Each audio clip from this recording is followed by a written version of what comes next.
this one actually is for you, Roy. Oh. What kind of award do you get being a dentist? A little plaque. That was mixed. If who sent it to me would like to take ownership, they're welcome to. If not, we'll let that ride. All right. So as a reminder, you are welcome to send me suggestions because that deflects the responsibility if the joke does not go well. So I am happy to share your jokes. So today we have a speaker from Feed America First, which is an organization that is close to my heart. So in full disclosure, I think I said last week, my father-in-law has played a part for how long? He's been the president of the board for 23 years. He's been the president of the board for 23 years of Feed America First. So I'm excited to have you guys here and hear more about what you're doing. So Feed America First was founded in June 2000 by Tom Henry and Don Herbert. Tom Henry is here with us as well. And it was founded for the purpose of collecting food that would otherwise go unused and distributing it primarily in rural areas in need. Today, the executive director is Mike Womack. How long have you been the executive director? Since 2019. And Mike's going to speak to us about Feed America First, about their mission in our community and beyond, and hopefully inspire some of us to find a way to help further that mission. So come on up, Mike. And are you a walk around or talker? Statistically? No, here you go. Okay. Put this on somewhere on your shirt.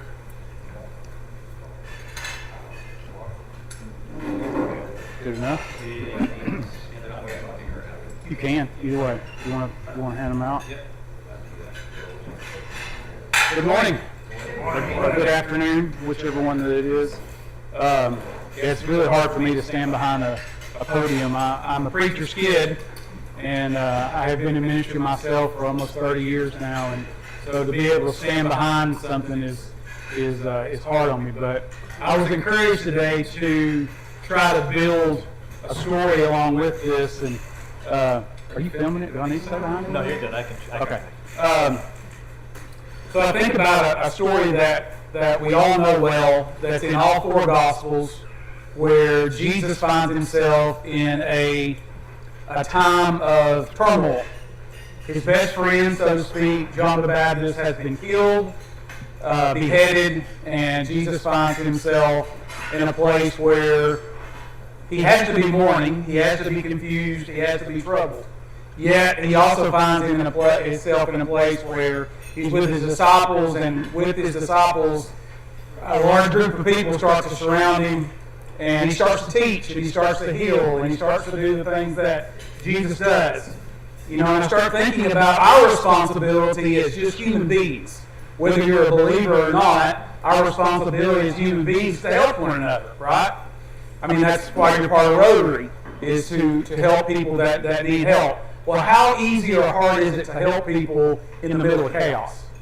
In your own personal chaos? At least for me in my life, it gets a little more complicated in that time, and it did that way for Jesus. John the Baptist dies, and all these people are gathered up around him, and the time gets late in the day, and his disciples, his buddies come to him, the guys that he should always count on come to him and say, hey, these folks need to go away because we don't have enough food for them. Send them away. And Jesus kind of wrecks the world just for a second. In fact, he says, they don't need to go away. Did everybody remember what he said? You feed them. Do you think the breaks went on? I mean, we know that through Scripture we had 5,000 men. We probably could have had 5,000 women and children too, so we may have had 15,000, 20,000 people. So would there breaks went on in your life if Jesus came to you today and said, hey, there's 20,000 people here, they have nothing to eat except 5 loaves and 2 fish, you feed them. Everything changed when Jesus said, bring your haul to me. They took Jesus the 5 loaves and the 2 fishes, and he blessed it, and then somehow he broke it up. I don't know if he had a knife or a saw, I doubt it, but a rock or whatever, but he broke this up, and they all had 12 baskets, and they all took off amongst all these people to feed them. And not only did he feed them, at the end of the Scripture, it says not only did they eat, it says they were, starts with an S and ends with a Y, it says they were satisfied. I guess that doesn't end with a Y, does it? Just testing you there. So they were satisfied, and not only were they satisfied, then they went and they picked up the 12 baskets of food. So my question is, before I start talking about Feed America First, is how do you react in the middle of chaos? Are you doing anything in the middle of chaos? Because you look at the world we're in now, you look at the last few weeks, few months, few years, few decades, it seems like there's always some chaos of some sort. What are you doing to make a difference in the midst of the chaos? I wonder when those disciples were out, if we went around here today and we started to hand out the 5 loaves and the 2 fish, where was their faith level at? As they reached inside the basket to give away the fish and the bread, as long as the fish and the bread stayed high in the basket, was their faith level high because they could see it, because it was tangible, they could touch it? Or were there ones that had a little more faith? Maybe some in the room have more faith than that, and it starts to go down, and as long as they keep reaching in the basket, the food's always there to give it away. But regardless of the fact, as long as Jesus is involved, everything's going to be okay, right? Well, Feed America First is 25 years old. We are proud to be a faith-based 501c3 located here in Murfreesboro, Tennessee.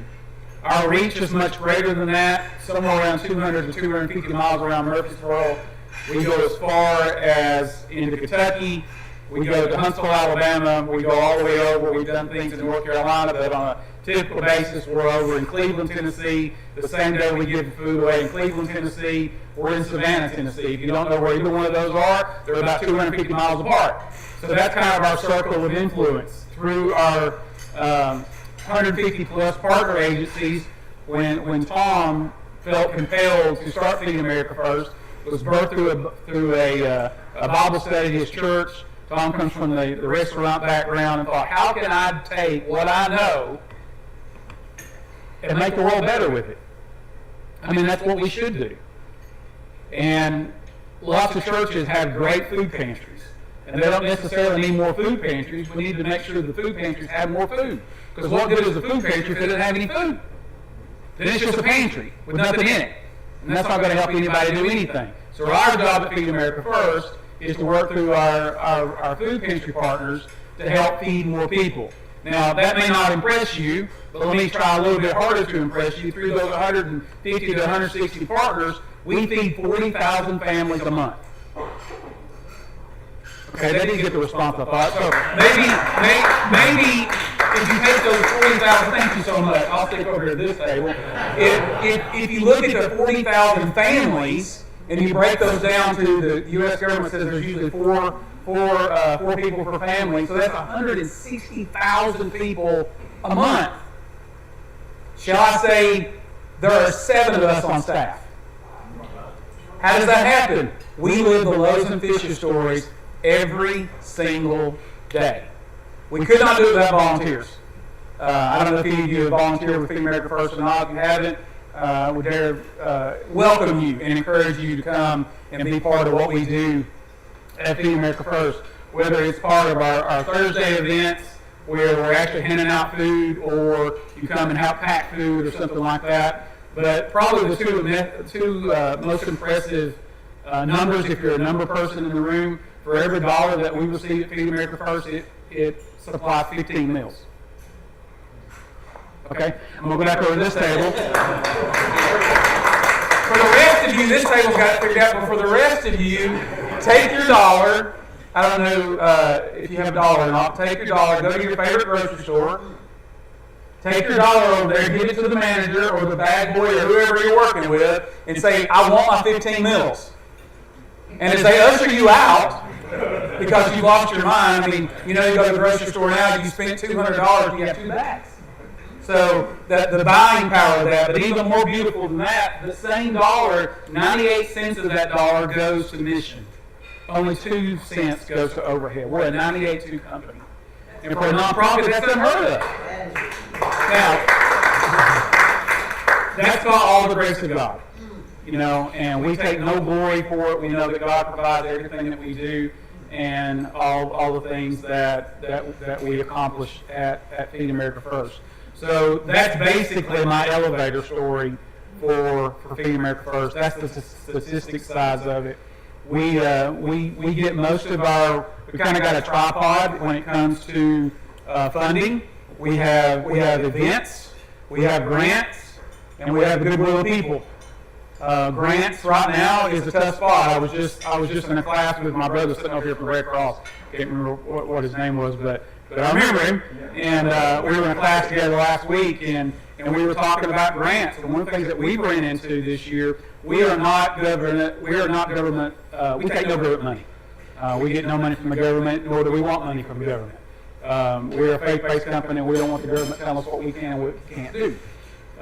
So the hard part about that has been, with all the cutbacks from USDA, is some of the same folks that we work with, and I do believe that we should say it that way. A lot of times we can kind of feel like we're in competition, but in reality we're not in competition. It's just kind of like the church thing. I don't know any churches that we have represented here. If you go to church, you don't go to church. But if you go to church and you're represented by a church, if you don't watch it, we feel like we're in competition with each other. But in reality, we're all trying to do one thing, and that's empty hell and fill up heaven. That's our goal. That's what we should be doing. But if we don't watch it, we start thinking about, well, my church has this and we're better. My church has that and we're better. And we've got this and we've got that. Well, we find the same thing in the nonprofit world. We're all fighting for the same dollar. And that's tough, especially right now, because we find ourselves in grants fighting with, if that's the right word, we're challenged in the grants by some of the grants that we get we used to not have a whole lot of challenge with. But now everyone's got the same toe in the water because there's not as many grants to go around. Events, we do a lot of great events. We do, anybody skeet shoot? No? Not one person in the room skeet shoots. Okay, I don't either, so I fit right in with you. But we started a skeet shooting event about 4 years ago at the National Gun Club. I didn't know anything about skeet shooting. I didn't think it would do very well, but I was extremely wrong in that. We had a gentleman that wanted to honor his father to put together this skeet shoot, and we went from 40 participants to 100 participants to over 200 participants, and this next year we're hoping to have 300 participants. Now, on the money side, that means we went from $20,000 to $50,000 to $100,000, and we hope this next year we're at $200,000. Now, that's a lot of money for shooting skeet, right? Another thing, like everyone else, we have golf tournaments. You want to play golf? Hey, we got a few golfers. We always welcome you to come and be part of our golf tournament. But one thing I definitely want to make sure you know about today is something new that we're doing, and I've got some handouts for you that will go through all the statistics and all the things that we do at Feed America First. But what we have done for years at the factory in Franklin is we've done something called Dancing with the National Stars. Is there any Dancing with the Stars fans in here? No one wants to admit it? Okay. One minute. Do you know what I'm talking about? Okay. All right. We have been blessed with Dancing with the National Stars. We do it at the factory in Franklin. It has done really, really well. I will tell you this, ladies. We were talking about the ladies earlier and how you need to come forward with the $250. When I was not part of Feed America First at this time, just shortly after, maybe 6 months after, our development director at the time decided that we need to do an event and call it Dance with the National Stars. Well, the men on our board were not real happy, or I shouldn't say happy, they weren't really excited about it. They didn't think it would be a good event. But their wives thought it would be a great event. It has been the greatest fundraiser that Feed America First has ever had. We averaged anywhere from $100,000 to $150,000 every event, and on one special one we did over $400,000 at that event. But here's the challenge. We worked with one great dance studio that did a phenomenal job, because we would take local celebrities, pair them with a professional, and then they would fundraise. They would bring their sponsors in, and then they would fundraise. The winner would be who raised the most money, right? Because obviously that's what we're there for. So we used the same dance studio forever. Well, 2 years ago, it imploded. There was no longer that dance studio. So it sent us scurrying for what we were going to do. Hence now, anyone watch Chopped? Chopped? No? How about Iron Chef? You watch Iron Chef? Okay. We're doing an event at the factory called Food Fight at the Factory. Now, doesn't that sound fun? Doesn't that sound like it's something you want to be part of? We're actually not throwing food, so you don't have to worry about that. If you want to do that for enough money, we'll let you throw food, and we'll pick it up for you and bring it back to you, and you can throw it again. But what we're going to do is we're going to pair off 4 chefs. They're going to take boxes that we typically give away at Feed America First, and they're going to make meals out of it.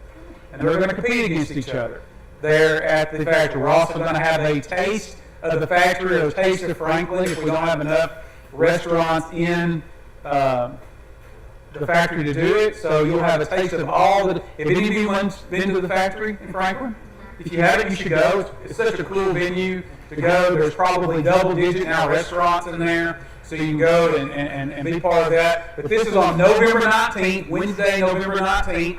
I know it's Wednesday night if you typically go to church that night. You probably still should go to church that night and not come over. But if you want a night off from, our brother was telling us they went from a Presbyterian pastor to a Methodist pastor, and maybe this is your chance to step away from your pastor for one night and come enjoy and support a great cause. But one thing that we love about Feed America First is when you come over the third Thursday of every month. On Thursdays we give away food at different locations. On the third Thursday we're in Murfreesboro. And any third Thursday that you're available, if you'll come to our warehouse at 8:30 a.m., you will get the opportunity to meet 40 to 50 other ministries in the area that have food pantries. And they come to our warehouse, they come to the parking lot of our warehouse. Everything is broken up into pallets, and we load the back of their trucks and trailers with at least 1,000 pounds, if not 1,500 pounds of food, and then they take it back and give it to the needy families. That same day, we're also in Huntsville, Alabama. We're also in Pulaski, Tennessee. This week, first Thursday, we're in Clarksville. Second Thursday, like I said before, we're in Cleveland, Tennessee, and we're in Savannah. And the fourth Thursday, we're in Cookeville. On Wednesdays and Fridays, I know this is a lot of information, but I want to get it out there. On Wednesdays and Fridays, we give away perishables. One thing that changed with COVID. How many remember COVID? Yeah, all right. COVID for us was a blessing. Not that we had to go through it, but we got to do a lot of things. We realized at that point in time, if we were going to be who God called us to be, we had to be who God called us to be, whether there was a virus going around or not. Because people needed to eat. And we stepped up and we did exactly what God called us to do, and He blessed us for it. We were able to upgrade every piece of equipment we got through COVID, only by the grace of God, and we're thankful for that. But another thing that we recognized through COVID is that our world was about to change in food. One thing we've noticed before that was we were given 70% non-perishable aid versus 30% perishable. When COVID happened, it completely flipped, and it's not went back. When COVID hit, all the produce was coming out of the fields in California. It usually goes to schools and it usually goes to restaurants. Well, what was closed down? Schools and restaurants, so it had nowhere to go. So food banks should have been flush with food. All this food was coming in, but what we've realized is we had to have a place to put it.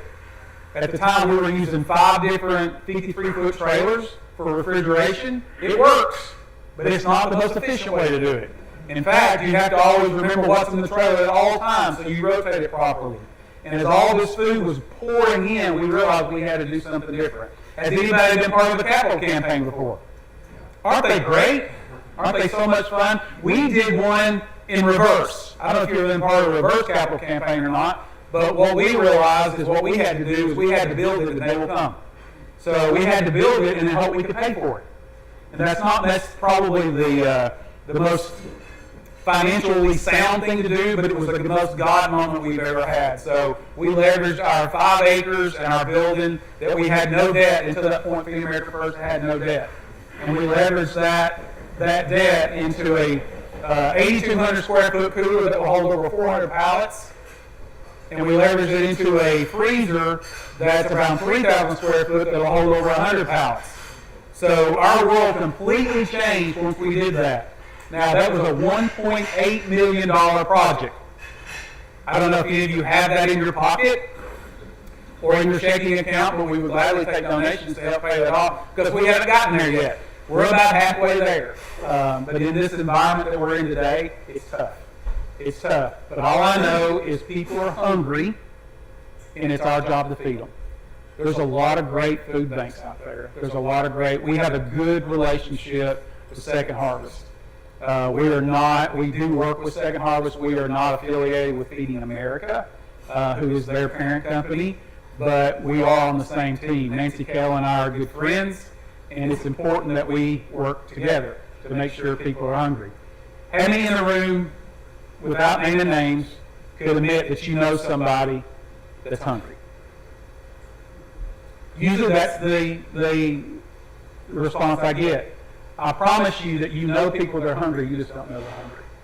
There's people that you go to church with, that you work with, that you go to the gas station with, they do all these things, but they hide their hunger well. Because most people are too prideful to realize to make sure that somebody knows that they need help. That's the reason Feed America First is here, is to help people like that have an opportunity to make sure their families do not go hungry. So we do not want to be a hidden gem in Murfreesboro. We've been here over 20 years. Anybody know where Murfreesboro Street is? Yes? We're the third. If you go, you remember in kindergarten when your teacher, am I doing okay? Yeah. Okay. When your teacher would say, put your imagination cap on. I want you to do that for me. You don't have to physically do it, but you can if you want. It makes it really cool if you do. But if you put your imagination cap on, so we're going to go out. We're going to go out here to Middle Tennessee Boulevard, not Middle Tennessee Boulevard. Go to Martin Luther King Boulevard, and we're going to go towards Woodbury. Are you with me? Okay, you're on the four. Is there 2 lane? 4 lane. It's a 4 lane, right? So you're on the 4 lane. Okay, you're driving. Everybody driving? You're good. So you pass the Tractor Supply that's on your right. You know where I'm at. And then you go on to that red light right there. There's a Waffle House. Yeah, Waffle House on your left, right? So you're going to go through that red light. There's a Walmart on your right. You're going to keep going. 3 miles on your right or so is Murfreesboro Street. You turn right on Murfreesboro. Now you know where I'm at, right? You're going, yeah, I've been in Murfreesboro. I know exactly where you're at. The Roman Off is now right there in the building on the corner. It used to be, I don't remember what the building was. I don't either. But Romanoff is there now. Right next to it is a Southern Supply, a piping supply that used to be E-Craft. And right in the building that we were in at one point, and then right next to it is Feed America First. So we're close. We're accessible to you. You don't have to have an appointment. Come, be part, do what we do, make a difference. Every third Thursday when people come and they show up, I always say, you're about to have the opportunity to help people that you'll never see, you'll never meet, you'll never know, but you just made a drastic difference in their life. Thank you so much for allowing me to be here. I don't know if you have questions or not. I don't know if I have time for questions now. I wanted one quick question. So you mentioned the non-perishable versus perishable switch during COVID and the reason why. So now that restaurants are open and schools are open, what does the supply of perishable food look like? How has it changed now that those typical uses for that food are back open again? Crazy as it sounds, we're the same. We haven't trailed off at all. We get just as much. We will probably move this year 12 million pounds of food. So 70% of that being perishable. So how, and it's just, I think I know this, but I'll ask anyway. Where do you get the perishable food from? So I think most people, the non-perishable, we can think of where that may come from, right? Because we're actually going to start a project for Nourish Food Bank starting next week. We're going to be physically collecting food, right? I'm assuming if you bring a head of cabbage, we'll figure it out. But probably we're not going to have produce, show up here during our meetings. It's all going to be non-perishable food. So where does the perishable food come from? And how do you handle it in the time frame you need to get it to people before it's perishable? Right. Typically, our perishable products will move within 72 hours. We're not a storehouse. We don't want it to stay there for a long time. But most of we work great with Walmart Distribution Center out of Shelbyville, AWG out of Goodlettsville. So it's coming from manufacturers, it's coming from warehouses, distribution centers, and things like that, either where they're close to date or they've over-ordered. Or maybe something got damaged in shipping. That's where all that's coming from. Okay. Yes, sir. So how does the hunger dynamic work for folks? I know there's resources like food stamps and things like that. So how do people fall into the category where they need your services? Well, there's so many people out there that are just on the line where they're not receiving any assistance whatsoever. And the biggest thing that we see is grandparents raising grandchildren. And they're having to make decisions because they make just enough money that they can't, or maybe they do get a little food assistance. They get, I don't want the EBT card. They get an EBT card that gets $25 on it.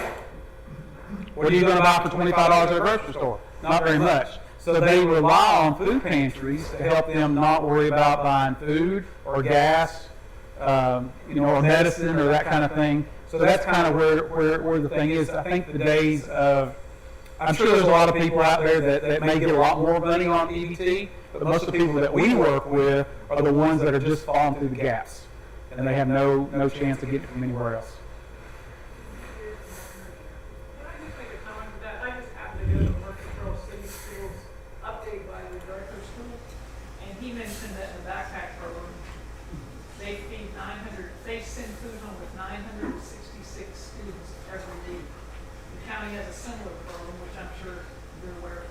So, together with what you're saying, and the schools are doing it, it's mind-boggling that especially younger kids are unfed. We live in the greatest country in the world. We have a hunger problem that we should not have. 40% of all food still ends up in the landfill. That should not happen in our country, but it does. Backpack programs for some kids, without it, they wouldn't eat. Yeah, and if the schools are closed, and I said, then they gotta go find the kids. Like if it's a Friday and they're distributing and they're closed for some reason. they're Right. like- It is a challenge. Yeah. I competed in the Feed America First dance at the factory. Yes, you did. We have a celebrity in the house. I can't think she looks familiar. Are you going to bring that back? It was so fun. We thought we could. We don't know. We don't know the answer to that at this moment. We're definitely shifting right now to the food fight, but mainly it's because of the professionals. When you had professionals just from all one company, they had them in 5 or 6 different towns. Right. Now, when you just have to go with singular, it's really tough to be able to pair people together. You did a great job. No. You did. Disaster. You did. No, it wasn't. You raised money and you lived through it, so we're good. Yes, sir. Are the majority of your food pantry partners, are the majority churches? 90%. 90%. Not all of them, but 90% are probably churches. Yes, sir. Yeah, and that's the coolest thing. I grew up. Sorry. I grew up Southern Baptist. I was educated in Southern Baptist Seminary. Then I went crazy, like who you're talking about. I ended up in the Methodist church for a little while, and now I'm serving in a non-denominational church. So I've just been all over the place, right? But when we come together to watch all these churches come in, I see every different denomination that you can see. And you know what we do? We work. We don't talk doctrine. We just feed people. It is the most beautiful thing that you've ever seen. Anybody else? No. You were just praying for me, wasn't you? That's what you were doing. I appreciate that. I need all that I can get. Yes, sir. Mike, I was pretty bold enough to say that same training that we were at, another agency talked about how they kind of acted on faith and they hired a grant writer and they were able to do quite a bit more. So I would go ahead and say if somebody wants to help out Mike and they have that skill, they can talk to him because a lot of times you just have limited time, right? That's right. You've only got so much time in a day. And I know Red Cross like you, we depend on volunteers, so sometimes we'll look at them and say, hey, can you help us with this? So if you're wanting to help Mike and you've got that kind of background, I hope I'm doing the right thing. Come on. Right? Preach on, brother. Yeah, come on. We're blessed with 2,000 to 3,000 a year volunteers. It's never enough.